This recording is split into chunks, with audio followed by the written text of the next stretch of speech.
सिद्धेभ्यः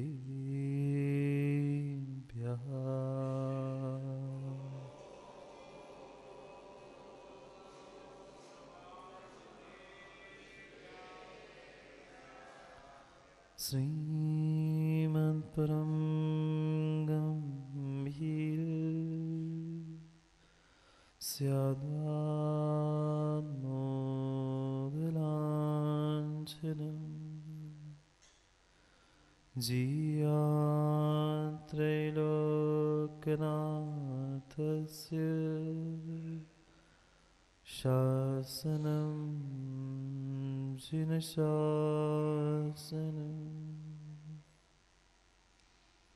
सत्त्वेषु मैत्रीं गुणेषु प्रमोदम् क्लिष्टेषु जीवेषु कृपापरस्वम् मध्यस्थभावं विपरीतवृत्तो सदा ममात्मा विदधातु देव हरिहन्ताणं नमो सिद्धाणं नमो आयुर्याणं नमो वैत्सायाणं नमो लोय सर्वसा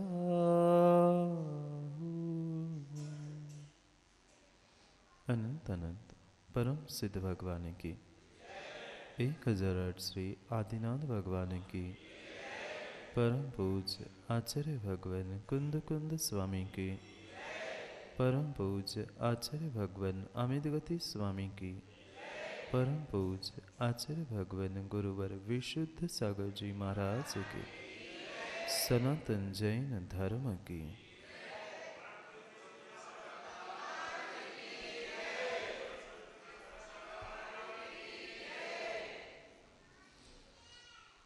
अंतिम तीर्थेश वर्धमान स्वामी के शासन में हमसे विराजते और उनकी पावन पीयूष देशना हम सभी के लिए परम उपकारी। अनादिकाल से हमारी आत्मा में जो जन्म जरा और मृत्यु रूपी रोग लगे, उन रोगों का उपशमन करने वाली कोई परम औषधि है तो वह एकमात्र यह जिनवाणी। यह जो हमारी जिंदगी थी, जीवन था, क्या इस जीवन को, जिंदगी को हमने बाजार नहीं बना के रखा? चाहे मंदिर का स्थान हो, चाहे धर्म का स्थान हो, जहाँ भी पहुँचते हैं हर स्थान पर हम मुनाफे और नुकसान की बात करते। चाहे परमात्मा के दर पर पहुँचे, चाहे गुरु के चरणों तक पहुँचे, प्रत्येक स्थान पर प्रत्येक कार्य में हमने अपनी बनिया बुद्धि को नहीं छोड़ा। जहाँ लाभ मिलता है वहाँ पर हम दौड़ के पहुँचे और जहाँ नुकसान होता है वहाँ हमने पहुँचना ही बंद कर। भले ही कहने के लिए हम जैन कुल में जन्मे हैं, मनुष्य बने हैं, पर शायद आज तक हमें इस जैन कुल का क्या, मनुष्य बनने का भी जो ये सौभाग्य मिला था उसका हम लाभ या आनंद नहीं ले। ऐसा क्या कारण हो गया और ऐसा हमारे साथ क्यों हुआ कि जो बेशकीमती अनमोल हमें ये मनुष्य पर्याय मिली थी, उस मनुष्य पर्याय को, इस जिंदगी को, इस जीवन को हमने एक बाजार का रूप क्यों दे दिया? कठोर शब्द रवि भाई लग सकता है, पर परम सत्य यही है, हमने अपने हाथ से ही अपने जीवन को एक हाट बाजार बना के रखा। जैसे बाजार में पहुंचते ही हर व्यक्ति प्रत्येक वस्तु का मोल करना जानता है। आप भी कई बार वहां पहुंचे होंगे बाजार में, चाहे सब्जी मंडी हो चाहे आपका कटरा बाजार हो। जहां हम पहुंचते हैं वस्तु को लेने से पहले 10 बार मोल करते हैं। 10-12 दुकानों में जाकर वह वस्तु का भाव पूछते हैं, फिर जाकर वह छोटी सी सामग्री हम घर में लाते। क्या ऐसी स्थिति हमारी देवशास्त्र गुरु के साथ तो नहीं हो रही? अगर शांति से विचार करें तो हमें उसका उत्तर सकारात्मक ही मिलेगा। हम परमात्मा के भी दर पर पहुंचकर यही हिसाब लगाते हैं कि हम पारसनाथ की भक्ति करेंगे, आज रविवार है तो हमें ऐसा लाभ होगा, शनिवार है मैं मुनि सूरतनाथ भगवान की पूजा करूंगा तो मुझे कुछ लाभ होगा, मैं आदिनाथ भगवान की पूजा करूंगा, बाहुबल्य की नहीं करूंगा तो मेरा क्या नुकसान होगा। प्रत्येक स्थान में प्रार्थना में भी हमारा मात्र और मात्र तोल मोल का भाव और बनिया बुद्धि करने के संस्कार नहीं गए। चाहे घर गृहस्थी के काम हो, चाहे माँ बेटे का संबंध हो, चाहे भाई भाई का संबंध हो, प्रत्येक संबंधों में भी हमने लाभ नुकसान के ही भाव धारण किए। बहुत शांति से समझने का पुरुषार्थ और प्रयास करना। अपनी स्वयं की भूल को जब तक हम समझेंगे नहीं तब तक उसमें सुधार होना संभव नहीं। क्या एक भाई दूसरे भाई से मिलने जाता है, जैसे कुछ वर्ष पहले सभी एक घर में निवास करते थे, आज सभी भाई क्या 7 भाई महेंद्र भाई एक घर में रह रहे हैं? नहीं रह रहे। कभी मिलने का मौका भी आता है तो हम यही सोचते हैं कि हम मिलने तो जा रहे हैं पर लिफाफा मिलेगा कि नहीं, कुछ टीका होगा कि नहीं।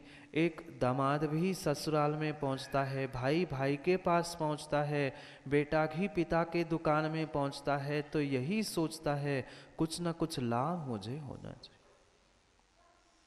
ये लाभ हानि की बातें हम कब तक करते रहेंगे और कब तक ये निर्णय करते रहेंगे कि मुझे कुछ मिले या ना मिले? जब तक हमारे भाव ये लाभ और हानि को प्राप्त करने के हैं तब तक विश्वास मानना हमारा जीवन बदलने वाला नहीं। जब जब हम चाहे देवशास्त्र गुरु के स्थान पर, धर्म के आयतनों पर हो, चाहे घर गृहस्थी में हो, हम जब जब हानि और लाभ की भावों के साथ वहाँ पहुँचेंगे, हमें न लाभ होगा न हमें किसी वस्तु की प्राप्ति होगी, पर पाप की हानि अवश्य ही होती रहेगी। पर क्या करें, जीव अनादि के उस संस्कारों से उभरना ही नहीं चाहता। कल भी हमने चर्चा प्रारंभ की थी, 2 प्रकार के संस्कार, एक संसार वृद्धि के संस्कार है और एक आत्मिक संस्कार है जो मुझे आत्मा से परमात्मा बनाने वाला। आज तक मात्र और मात्र लाभ और हानि के चक्कर में हमने इतना सोचना प्रारंभ किया, जो हमें वर्तमान में मिला था उसका तक आनंद हम एक क्षण भी नहीं लूट पाए और उस मनुष्य पर्याय के आनंद को नहीं लूट पाए तो हमारा मनुष्य बनना व्यर्थ है। जैन कुल में जन्म लेके देव शास्त्र गुरु के चरणों में बैठकर अगर हम एक क्षण भी आनंद नहीं ले पा रहे हैं तो हमारा जैन बनना भी आलोक भाई व्यर्थ है। करना क्या था? ये अनादि की भूल को ही हमें सुधारना था, पर भूल माँ तभी सुधर सकती है जब हम अपनी भूल को स्वीकार करेंगे। भले ही आज आपको बात सत्य समझ में नहीं आए, पर मुझे विश्वास है कुछ ही दिनों में आपको अपनी स्वयं की भूल और जीवन की सत्यता सामने उद्घाटित होके रहे। वह सब कुछ तभी संभव है जब हम अपने भीतर में जो विषय कषाय और पूर्व संस्कारों का हटाग्रह का जो कालिमा हमारे भीतर लगी है, जंग लगी है, उसे दूर करना होगा। क्योंकि ये मेरा मनुष्य जीवन जो सोना बनने वाला था, आत्मा से परमात्मा बनने का एकमेव साधन, एकमेव ये पर्याय थी, उस लोहे पर लगी है जंग। और उस जंग लगे लोहे पर कितना भी पारस पत्थर लगाना, वह सोना होने वाला नहीं है। लोहे को भी सोना होने के लिए पहले जंग से रहित होना पड़ता है, तब जाकर उस लोहे को पारस पत्थर का स्पर्श होते वह लोहा सोना बन जाता है। फिर मुझे इस लोहे रूपी मनुष्य पर्याय को परमात्मा रूपी सोने पर्याय को प्राप्त कराना है, तो पारस पत्थर का स्पर्श करना आवश्यक है। पर पहले जंग तो मिटाए, पहले जो इसके ऊपर रखी जंग है वो तो मिटाए। जंग कैसे निकले? भीतर ही बहुत बड़ी जंग चल रही है। शब्दों को समझना, लोहे की जंग और भीतर की जंग, जो हमारे भीतर विषय कषायों का युद्ध, द्वंद्व, जंग चल रही है, जब तक वह दूर नहीं होगा तब तक ये लोहे की पर्याय सोने रूप परिणत नहीं हो सकती। ये आत्मा परमात्मा बन ही नहीं सकती। इस आत्मा को परमात्मा बनाना है तो हमें पूर्वाग्रह से दूर होना होगा। जो अनादि काल के हमारे विषय कषाय, मिथ्यात, पाप आदि के संस्कार हमारे भीतर ठूस ठूस के भरे हैं, उन संस्कारों को निकालकर हमें अपने भीतर आत्मिक संस्कार, धार्मिक संस्कारों को प्रदान करना। क्या माँ बच्चों को मात्र बचपन में पाठशाला में भेज दिया, नमोकार पढ़ा लिया, सुबह से उठकर अभिषेक पूजा करना सिखा दिया, उनके संस्कार हो गए? नहीं हुए।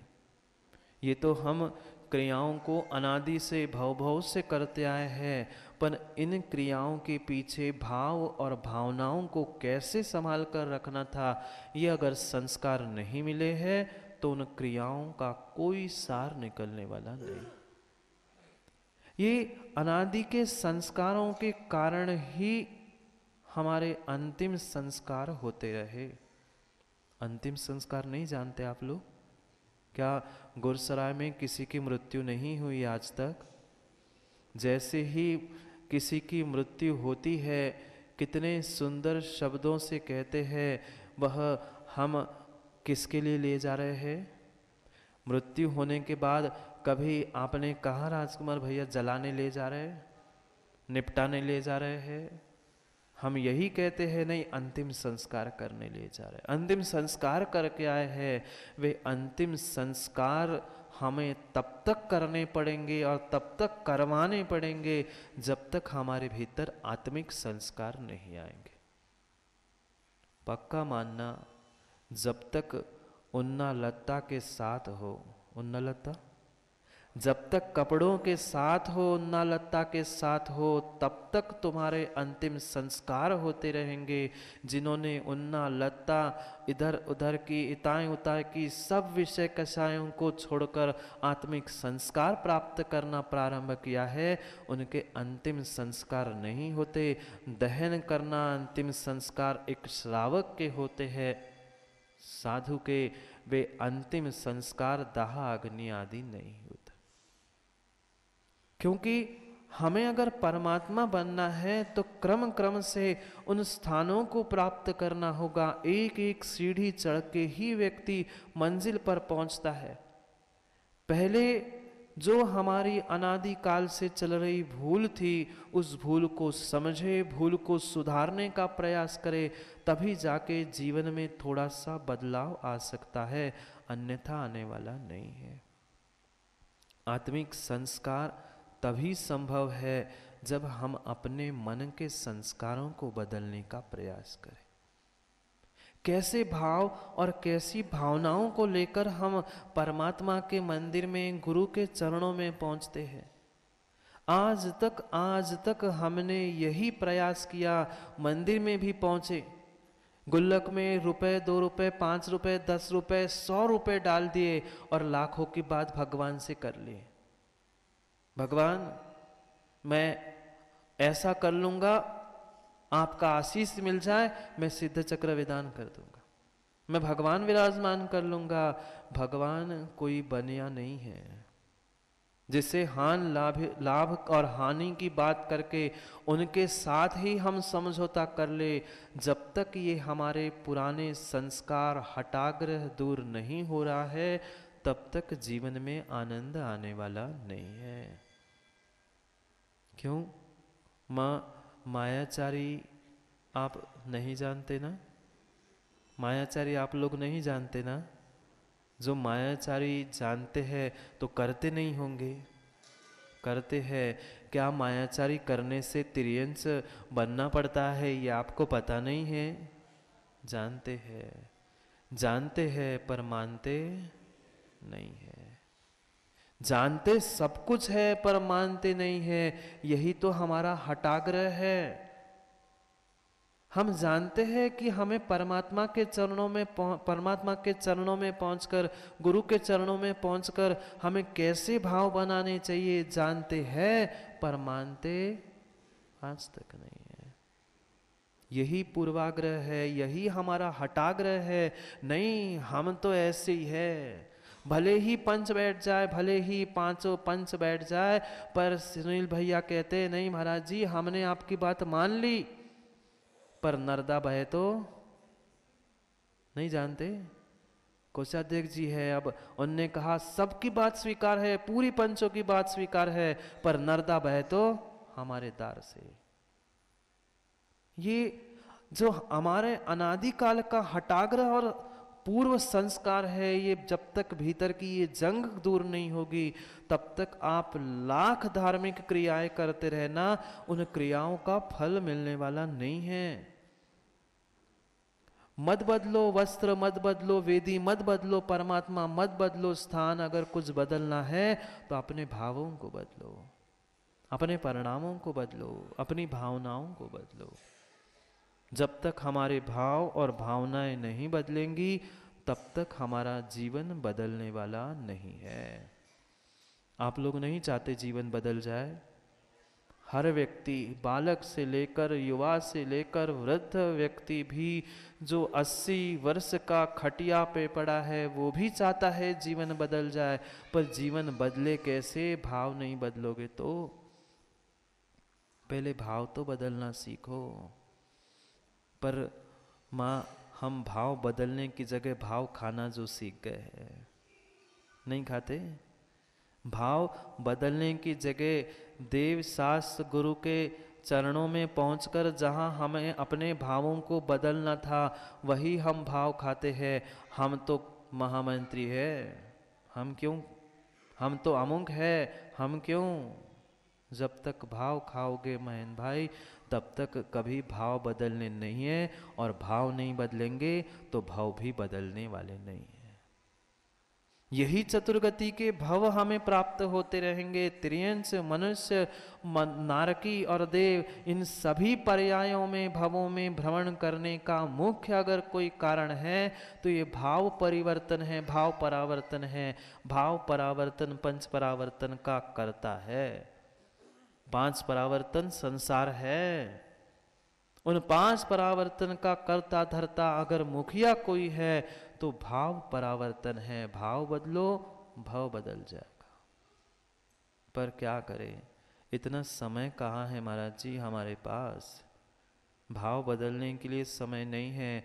बाजार में पहुंचकर 10 जगह पर 10 सामग्री के भाव पूछने का तो समय है, मंदिर में पहुंचकर सुंदर वस्त्र, सुंदर आभूषण पहनकर भाव खाने का समय है, पर भाव बदलने का हमारे पास समय ही नहीं है। और जब तक ये भाव खाने का, भाव करने का, दूसरों के भावों को पढ़ने का हम सोचते रहेंगे, तब तक हम स्वयं के भाव नहीं बदल सकते। और भाव नहीं बदली है, भावनाएं नहीं बदली है, तो जीवन भी बदलने वाला नहीं है। अगर वास्तव में हम अपने जीवन को बदलना चाहते हैं, वास्तव में लोहे को सोना बनाना चाहते हैं, तो पारस पत्थर की आवश्यकता है। गुरुसराय में कौन सी दुकान में मिलेगा? गुरुसराय की किसी दुकान में मिलेगा? नहीं मिलेगा। किसी दुकान में, किसी बाजार में वह पारस पत्थर नहीं मिलेगा। पारस पत्थर मेरे ही भीतर है।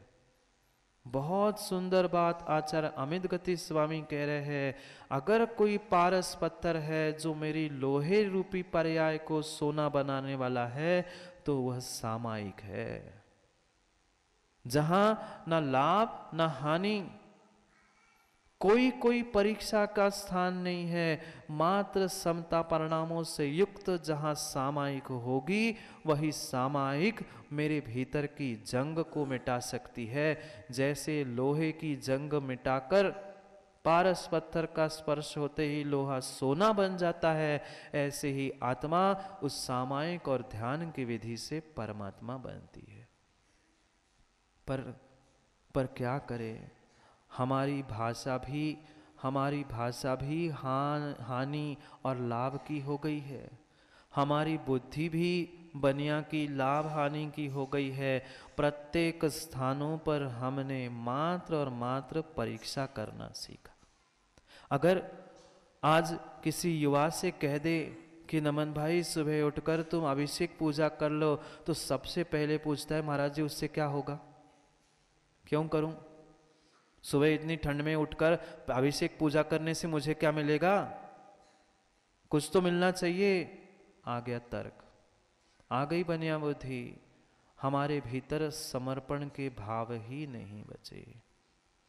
जब तक समर्पण नहीं है, जब तक हमारे भीतर धुन नहीं है, तब तक जीवन के रहस्य को हम उद्घाटित नहीं कर सकते।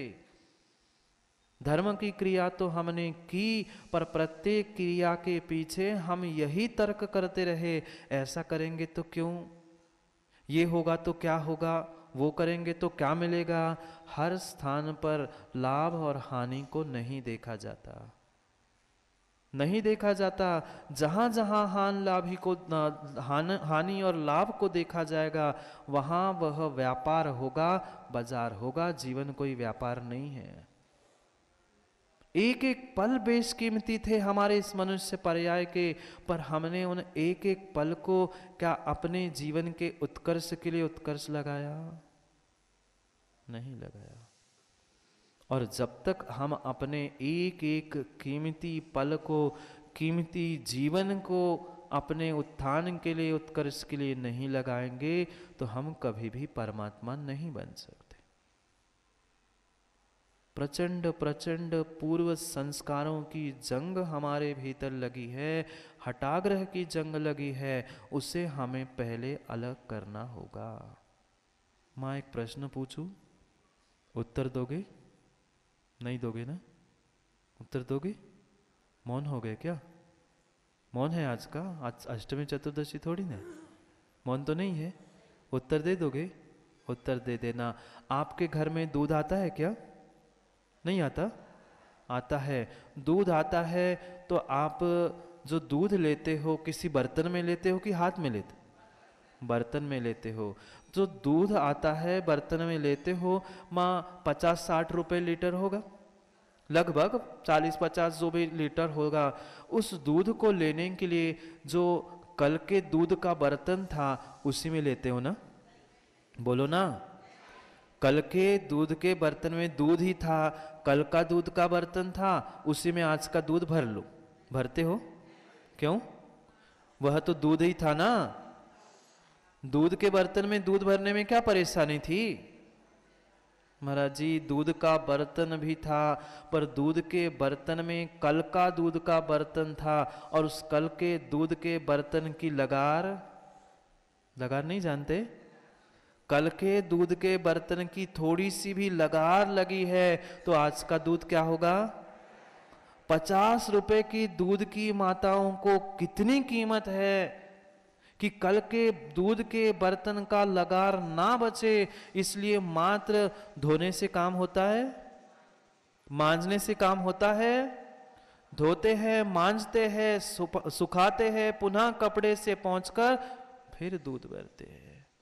50-100 रुपए के दूध के भरने के लिए रवि भाई ये माताएं कितनी ज्ञानी है, कितनी बार मांजती है, पोंछती है, साफ करती है, तब जाकर दूध को भरती है, क्योंकि पुराना लगार ना लग जाए। अगर पुराना लगार होगा तो दूध फट जाएगा। फिर पुराने संस्कारों की जंग की लगार अगर हम आत्मा से नहीं निकालेंगे तो ये जिनवाणी का सामायिक का नीर तो फट ही जाएगा। इसलिए विचार करना है।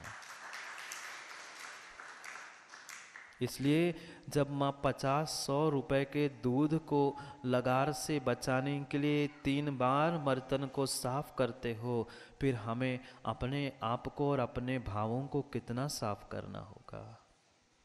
ये जिनवाणी का नीर, ये परमात्मा के चरण तभी हमारे हृदय में ठहर सकते हैं, गुरु के चरण तभी हमारे भीतर ठहर सकते हैं। जो पूर्वाग्रह का और विषय कसायों का जो लगार है, उस लगार, उस खटास को हमें निकालना होगा। पर क्या करें, पर क्या करें राजकुमार भैया, अनादि के हमारे जो आपस में परस्पर में जो कसायों के निमित्त से वैर भाव बने हैं, जो हमारे लगार है, हम उन लगारों को, पूर्वाग्रह को दूर ही नहीं करना चाहते। हमारा कल्याण कैसे होगा, कैसे बदलेगा जीवन? क्या सुबह उठकर माला फेरने से जीवन बदलेगा? नहीं बदलेगा। हम भाव तो बदलना नहीं चाहते, सुबह शाम वस्त्र बदलकर परमात्मा के मंदिर में पहुंचते हैं, पर मात्र वस्त्र बदलने से तुम्हारा जीवन नहीं बदलेगा। माँ नहीं बदलते वस्त्र, मंदिर के वस्त्र अलग होते हैं, पार्टी शादी के वस्त्र अलग होते हैं, मित्रों के साथ घूमने के वस्त्र अलग होते हैं, सब वस्त्र अलग होते हैं। जब वस्त्र परिधान अलग है तो अब हम परिणाम भी अलग अलग करके पहुंचते हैं क्या? नहीं पहुंचते।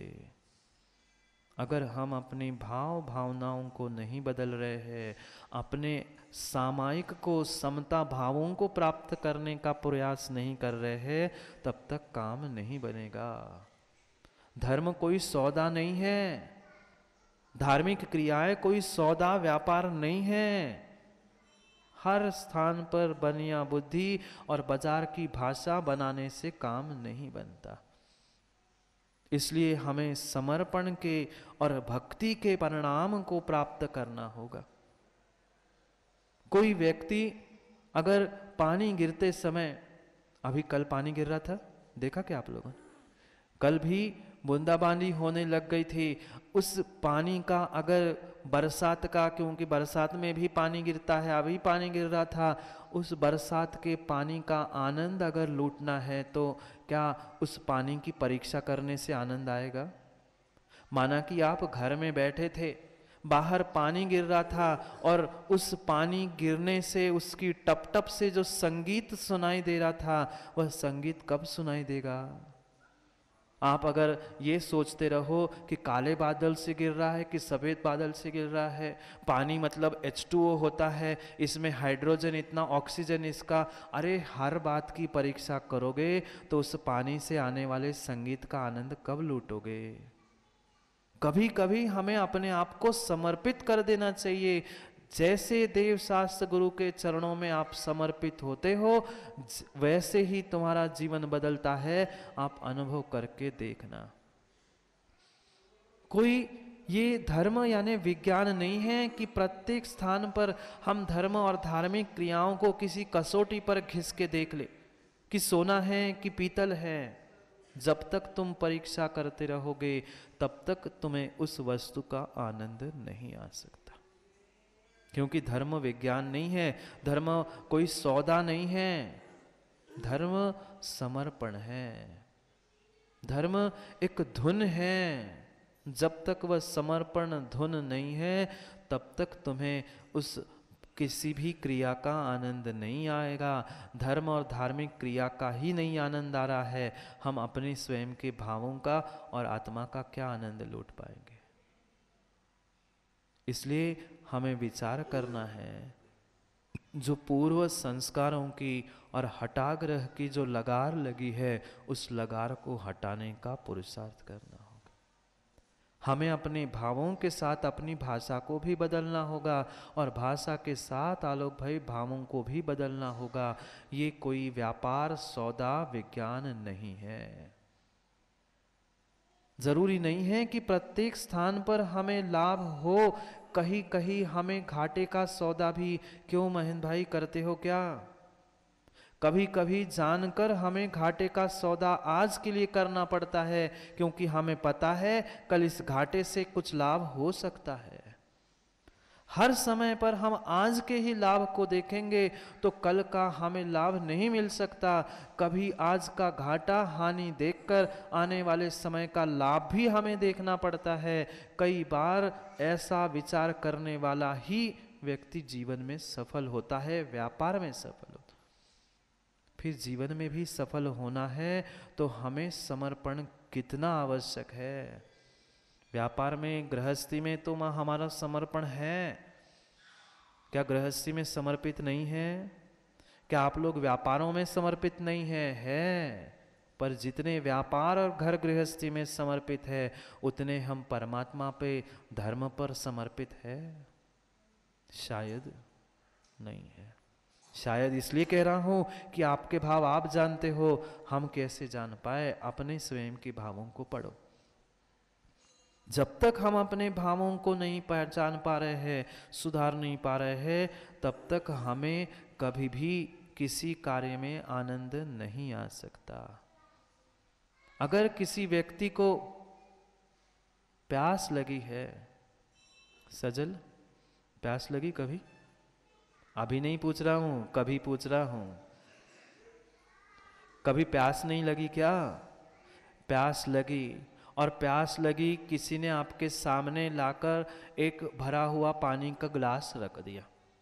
अब आप उस पानी को देखकर सोचने लग गए कि ये H2O है, कि इसमें हाइड्रोजन कम है, कि ऑक्सीजन ज़्यादा है, ये पानी तालाब का है, नदी का है, बोर का है, कुएं का है। तो उस पानी के बारे में सोचते सोचते क्या आप पानी की प्यास बुझा सकते हो? जब तक उस पानी को देखते रहेंगे, सोचते रहेंगे, कभी लाभ की हानि की परीक्षा की बात करते रहेंगे, वैज्ञानिक दृष्टि से देखते रहेंगे, तो कभी पानी भी कंठ में डालकर हम अपनी प्यास नहीं बुझा सकते। प्यास बुझाने के लिए पानी के प्रति समर्पण होना चाहिए, विश्वास होना चाहिए। ठीक है, ये पानी है, अब जैसा भी है, ये मेरा कंठ की प्यास को बुझाने वाला है, तभी तुम उस ग्लास को उठाकर पीते हो। जब अपनी कंठ की प्यास बुझाने के लिए पानी के प्रति समर्पण चाहिए, विश्वास चाहिए, तो हमें अपनी आत्मा का कल्याण करने के लिए, जब हमारी कंठ की प्यास नहीं बुझती, तो बिना समर्पण के हम आत्मा से परमात्मा कैसे बन सकते? इतना समर्पण, इतना विश्वास हमें देव शास्त्र गुरु के प्रति और स्वयं के प्रति भी होना चाहिए, जितना एक पानी के और एक रोटी के टुकड़े के प्रति हमारा हुआ करता। और जब तक हम प्रत्येक स्थान पर लाभ हानि की बात समझते रहेंगे, तब तक समर्पण होना संभव नहीं। इसलिए उस समर्पण को प्राप्त करने के लिए, बाजार के भावों को और बाजार के भाषा को बदलने के लिए हमें अपने पूर्वाग्रह रूपी जंग को, लगार को मिटाना होगा।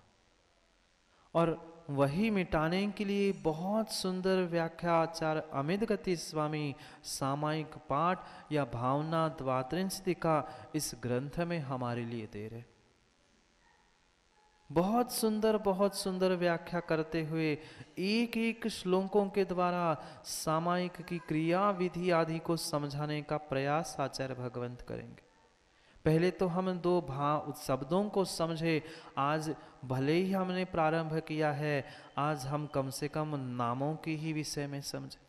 जिस ग्रंथ का हमें वाचन करना है, स्वाध्याय करना है, क्योंकि आगम में स्वाध्याय के 5 भेद बताए, वाचना, प्रक्षना, आमना। उसमें से सबसे पहला स्वाध्याय का भेद है वाचना। क्योंकि हमें मात्र प्रवचन नहीं करने हैं, इधर उधर की बातें, सास बहू की, बहू बेटे की, ये सब बातें आपको टीवी, मोबाइल, व्हाट्सएप, फेसबुक पे सब सुनने मिलती है, पर अपनी बातें नहीं मिलती। दूसरों की गलती दिखाने वाले टीवी सीरियल बहुत है, कभी सास की, कभी बहू की, कभी किसी की, पर स्वयं की गलती बताने वाली जिनवाणी माँ के अलावा और कोई नहीं है। इसलिए प्रकृष्ट वचन जो है वैसे वह प्रवचन सुनने हैं, ना कि कोई पर वचन सुनने। जो ये ग्रंथ हम प्रारंभ कर रहे हैं, जिसकी वाचना हमें प्रारंभ करनी है, उसमें आचार्य अमित गति स्वामी सामायिक की ही विधि समझा रहे हैं। सामायिक करने के लिए कैसी भावनाओं को भाना है, क्या चिंतन करना है, इन्हीं का विषय का विश्लेषण यहाँ पर आचार्य भगवंत करेंगे। सामायिक पाठ, आपकी जो पूजा की माँ लाल जिनवाणी है ना, उसमें वे भावना द्वात्रिंस्तिका बहुत सारे पुस्तकों में लिखी है, और प्रयास यही करना कि कल से कम उन ग्रंथों को हम सामने रख लें। क्योंकि यहाँ से मात्र ऐसा नहीं है कि मैं बोलता जाऊँ, आप सोते जाओ, सुनते जाओ। वो सोते हैं कि सुनते, आप ही को पता है। कि बहुत सारे लोग होते हैं, अब हम ही नहीं पहुँचे तो कौन का कैसो आ गए हैं, पर इतने ही बैठे बैठे लेने लगे झपकी। इसलिए सोने के लिए नहीं, सुनने के लिए सामने ग्रंथ भी होना आवश्यक है, कि जो कहा जा रहा है वास्तव में लिखा है कि ऐसे ही कह रहे। कम से कम सामने श्लोक तो हो, जिन श्लोकों से हमें अर्थ और भावों को समझकर अपने चिंतन को बदलना है, अपने भावों को बदलना है, शब्द और भाषा भी हमारे सामने होनी चाहिए। कितने सुंदर शब्दों में आचार्य भगवंत ने वर्णन किया है सामायिक का। उस सामायिक पाठ और भावना द्वात्रिंस्तिका को समझना। शब्द ही कह रहा है सामायिक, सम, आय और एक। 3 शब्दों से बना है, सम, आय और एक। जब तक सम आय, कौन सी आय? दुकान की आय नहीं तो मात्र हमें तो आय एक ही पता है, ये कितना आए और कितना जाए, ये नहीं। भीतर की, जहां आय में भी समता हो, जो आ रहा है, जो जा रहा है, उसे लाभ में हानि में जहां समता परिणाम हो, समता रूपी इकाई हो, वास्तव में वही सामायिक है। क्यों? आप माताओं, बहुत सारी माताएं यहाँ बैठी है, आप लोग सामायिक नहीं करते क्या? कभी तो की होगी, कभी करते हुए तो देखा होगा। तो क्या मात्र माला फिरा घुमा लेना सामायिक है? बैठे भगवान के सामने कौन आया, कौन गया, किसने क्या किया, किसने क्या पहना है, ये देखना सामायिक है? नहीं है। फिर वास्तव में सामायिक की विधि क्या है?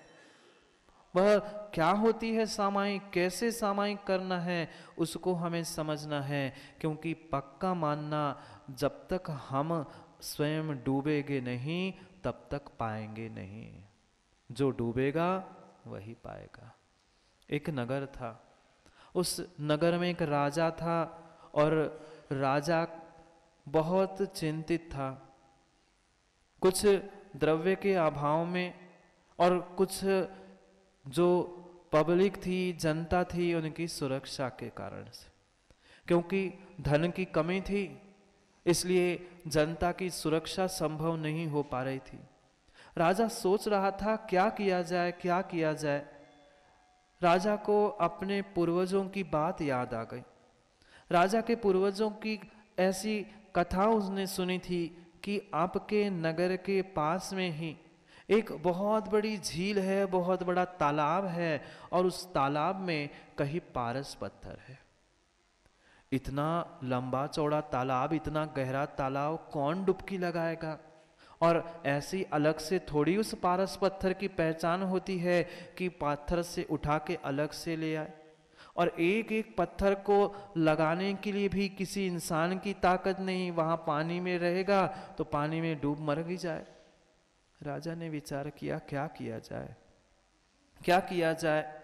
मंत्री और राजा पूरे मंत्रिमंडल ने बैठकर निर्णय किया कि नगर में जितने हाथी हैं उन हाथियों के पैरों में लोहे की साखल बांध दी जाए। चारों पैरों में लोहे की साखल को बांध दिया और जितने हाथी थे उन सभी हाथियों को उस झील में, उस तालाब में भेज दिया। शक्तिशाली थे, ऊंचे रहते थे, तो जैसे हाथी पहुंचे, आधा एक घंटा पूरे हाथियों को उस तालाब में घुमाया गया। एक एक करते करते जैसे हाथी आए, सबके पैरों की बेड़ी लोहे की कोई किसी की सोने की हुई नहीं। राजा पुनः चिंतित हुआ, पूर्वजों ने कहा है यहाँ कहीं ना कहीं पारस पत्थर है, मतलब होना चाहिए। पर करते करते जितने हाथी थे सब हाथी बाहर आए, और जैसे ही अंतिम हाथी ऊपर पहुंचा, आखिरी वाला, उसके एक पैर की बेड़ी सोने की हो गई थी। राजा को निर्णय हो गया कि हाँ, इस तालाब में पारस पत्थर है। जब राजा स्वयं नहीं पहुंच पा रहा था, किसी व्यक्ति को नहीं पहुंचा रहा था, दूसरे को पहुंचा के उसने परीक्षा तो कम से कम कर ली। तालाब में वह सोना था, तालाब में पारस है जिससे लोहा सोना हो सकता है, पर वास्तव में सोना हुआ किसका? जो तालाब के किनारे खड़ा था उस लोहे का, या जो लोहा उस पानी में डूबा था हाथी के पैरों के साथ उसका? जब तक लोहा उसके संपर्क में नहीं आया था, डूबा नहीं था, तब तक वह उस सोने को ही प्राप्त नहीं हुआ था। ऐसी ये एक सामायिक ऐसा पारस पत्थर है, जो उसमें डुबकी लगाएगा वही उसको प्राप्त कर पाएगा, अन्य कोई नहीं। जो डूबेगा वही पाएगा। कहाँ डूबना? पानी में जाकर डूब मत जाना, नहीं तो कहो महाराज ने कहा कि पानी में डूबने से मिलेगा, जाके कहीं डुबकी लगा के आ जाओ नमन। पानी में डूबने की बात नहीं कर रहे हैं, जिनवाणी में और सामायिक में डूबने की बात कर रहे हैं। नहीं तो पंचम काल है, पूरी बात कहनी पड़ती है। कह दिया महाराज ने कि जाओ डुबकी लगाओ, चले जाएंगे, जाके पानी में डुबकी लगाए, कुछ हो गया सो महाराज पे आफत कि महाराज नहीं कही थी डुबकी लगा लो। भाई डुबकी तो लगाना है, डूबना भी है, पर कहीं पानी में नहीं, जिनवाणी में, और जिनवाणी के माध्यम से सामायिक में, अपनी आत्मा में, अपनी भाव और भावनाओं में। जब तक ये हम भाव और भावनाओं के बारे में नहीं समझेंगे तब तक जीवन बदल नहीं सकता। इसलिए पुरुषार्थ चल रहा है हमारा इस सामायिक पाठ को समझने का, क्योंकि माँ शब्दों का पाठ तो अनादि से करते आए ना। नहीं पढ़ा क्या? 12 भावना पढ़ी, वैराग्य भावना पढ़ी, कभी हुआ वैराग्य? नहीं, कभी नहीं हुआ। महाराज जी मंदिर से वैराग्य हो गया, धर्मात्माओं से वैराग्य हो गया, पर घर गृहस्थी से नहीं हुआ। क्योंकि घर में बैठकर 12 भावना वैराग्य भावना पढ़नी थी, हम परमात्मा को आके सुनाते, परमात्मा राजा राणा छत्रपति हाथी ने किया सवार। किसको सुना रहे हैं? भगवान को। घर वालों को सुनाते, अपने परमात्मा को सुनाते, पत्थर के परमात्मा को सुना के गए, मरना सबको एक दिन, अपनी अपनी बार। वे तो चले गए, अपनी सोचो। ये अनादिकाल की हमारी परंपरा है पाठ करने की, पर पाठ कहाँ, कैसा, कब और किन भावों के साथ करना वो भी समझना जरूरी है। पाठ करने का मान निषेध नहीं है। ऐसी भी माताएं मंदिर में मिलती है जिनको संस्कृत प्राकृत किसी भाषा का कोई ज्ञान नहीं है, पर फिर भी पाठ करना नहीं छोड़ते। हमने आंखों से देखा, एक वृद्ध माँ थी, कह रही थी बगल वाली अपनी बहन से, बहन ये सूत्र जी का पाठ तो सुना दो, हमसे पढ़ते नहीं बनता, समझ में भी कुछ नहीं आता। पर मात्र तत्वार्थ सूत्र के पाठ सुनने से, मात्र तत्वार्थ सूत्र ही नहीं, किसी भी ग्रंथ का पाठ सुनने से नियम से असंख्यात गुण श्रेणी कर्मों की निर्जरा होती। जंगल में एक हिरण था। प्रतिदिन मुनिराज जंगल में बैठे बैठे सुबह जिनवाणी का पाठ करते थे। सुरीले कंठ से, सुंदर शब्दों में, सुंदर भाषा में वह स्पष्ट रूप से उन जिनवाणी के पाठ को रोज सुनने के लिए हिरण वहां पहुंचता था। संगी होता है, उसने भी उन शब्द वर्गणाओं को ग्रहण करने का प्रयास किया। मात्र मुनिराज के मुखारविंद से श्रद्धा पूर्वक उन शब्दों को उसने सुना था। क्या हिरण को समझ में आया होगा भाव, शब्द, अर्थ, भाषा? कुछ भी समझ में नहीं आया, पर इतना उसे श्रद्धा था, इतना समर्पण, इतना विश्वास था कि निर्ग्रंथ मुनिराज के मुखारविंद से कोई सुंदर शब्द, सुंदर संगीत सुनाई दे रहा है। उस श्रद्धा से, उस समर्पण से वह हिरण कौन बना पता है?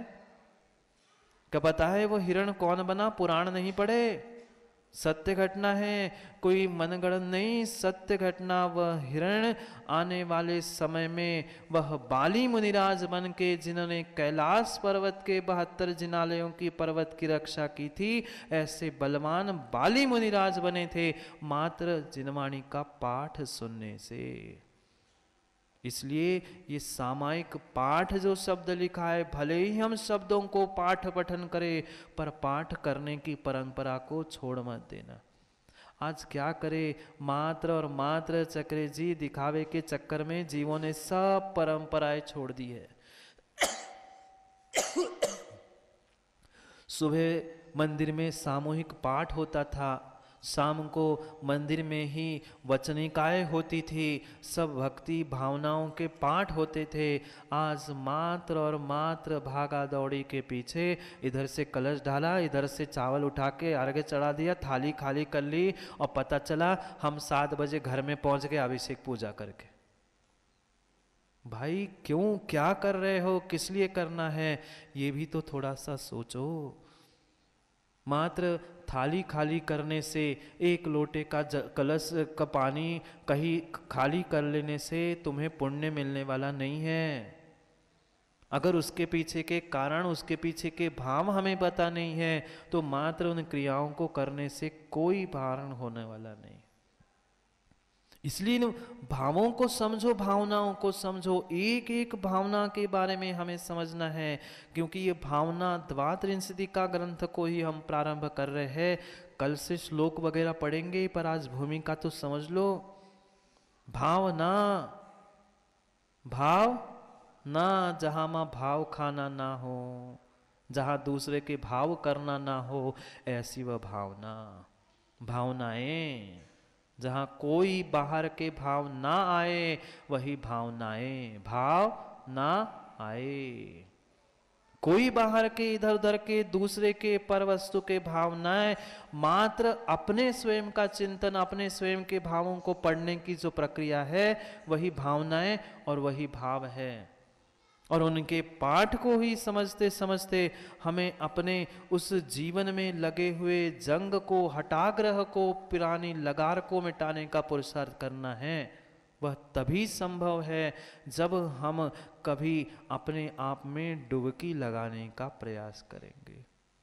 हाथी ने डुबकी लगाई थी, पर हर हाथी को सोने प्राप्त नहीं हुआ था।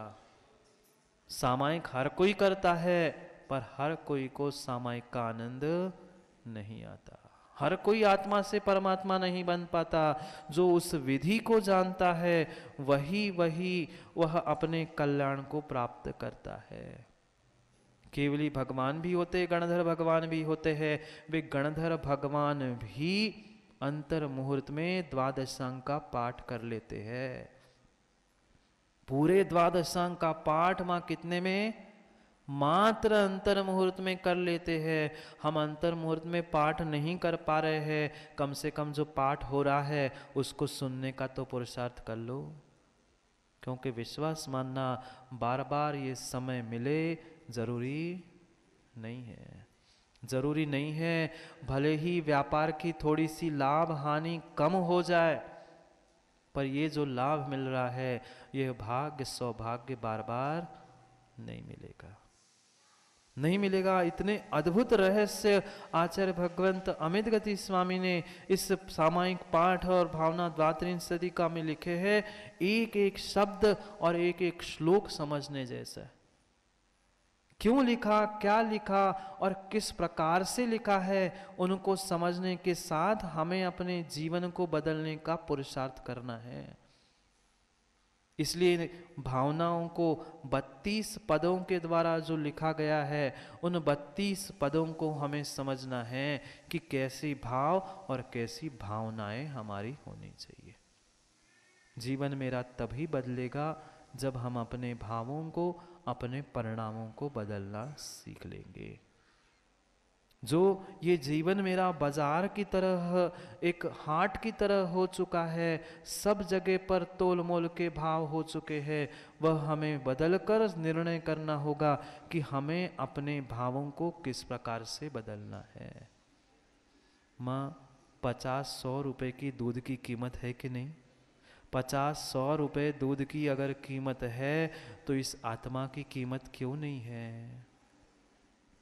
दुकान में होने वाली लाभ हानि का, घाटे का हमें प्रत्येक समय विचार और विकल्प रहता है। कभी अपने जीवन में मैं कितना नुकसान, कितना घाटा प्राप्त कर रहा हूँ, इसके बारे में भी तो सोचे। जो अनादि के हमारे संस्कारों के हटाग्रह के जो जंग चल रही है, उस जंग को मिटा लो तो ही यह लोहा सोना होगा सामायिक रूपी पारस से। जहां न लाभ न अलाभ, न हानि न अनहानि, कोई विकल्प नहीं है, वही सम आय एक सामायिक है। करेंगे। अभी तो मात्र भूमिकाएं चल रही है, एक एक अक्षर नहीं, एक एक शब्द का भी हमें विस्तार से व्याख्यान समझना है कि अमित गति स्वामी ने क्यों, क्या और कैसे सामायिक करने की विधि समझाई। क्योंकि क्रियाएं तो हम करते रहे, पूजा पाठ अभिषेक सामायिक भक्ति उपवास सब कुछ किया, पर उसकी विधि नहीं जान पाए। विधि से अनभिज्ञ होने के कारण ही हम संसार में भटकते आए हैं। अब भावों को और विधि को दोनों को समझने का पुरुषार्थ हमें समय पे करना है। जो समय हमें बहुत बहुत बहुत मुश्किल से, जो अल्प समय हमें मिला है, उस अल्प समय को हमें पुनः अपने जीवन को बदलने के लिए, पुरुषार्थ करने के लिए लगाना है। क्योंकि समय आज का आपका हो गया है, नहीं हुआ? हो गया है। समय तो हो गया है और होता ही रहेगा, पर समय को और विस्तार से समझना है तो वहाँ समय का ध्यान रखते हुए समय पे पहुँचना। क्योंकि हमें दोपहर में भी कुंद कुंद स्वामी के पंचाशिका ग्रंथ के रहस्यों को समझना है। भले ही आपको ग्रंथ के नाम और आचार्य भगवान बहुत कठिन से प्रतीत हो रहे हो, पर सुनने आना, पक्का समझ में आएगा कि कितना द्रव्यानुयोग का गहरा रहस्य कुंद कुंद स्वामी ने लिखा। क्योंकि बाकी के तो सब काम हमने जीवन भर में किए हैं और आगे भी नहीं करोगे, आगे भी करेंगे, पर जो जितना हमें समय आज मिला है, उस समय को अपनी क्रियाओं को, अपने भावों को बदलने के लिए हमें करना है। और आज का हमारा पुरुषार्थ ही हमारे लिए कल फलीभूत होगा। और आज ही हम पुरुषार्थ नहीं करेंगे, उदासीन होके रहेंगे, तो आने वाले समय में भी हमारा जीवन बदलने वाला नहीं है। जीवन बदलना है, जीवन बदलना है, जीवन बदलना है तो भावों को बदलने के लिए समय बदलने से पहले हम अपने भावों को बदल लें। क्योंकि समय बदलने में देर नहीं लगती। कब किसका क्या समय बदल जाए कोई भरोसा नहीं है। समय बदले उससे पहले हम अपने भावों को, अपने जीवन को बदल ले। जो जीवन को हमने हाट बाजार बना के रखा है, एक सौदे घाटे का व्यापार बना के रखा है, उससे दूर होकर समर्पण और भक्ति को समझने के लिए, उस धर्म की और जिनवाणी के रहस्य को समझने के लिए कल पुनः समय पर समय की बात करने के लिए समय पे मिलते हैं, क्योंकि समय पे किया गया काम समय को दिलाता है। बोली भगवान महावीर स्वामी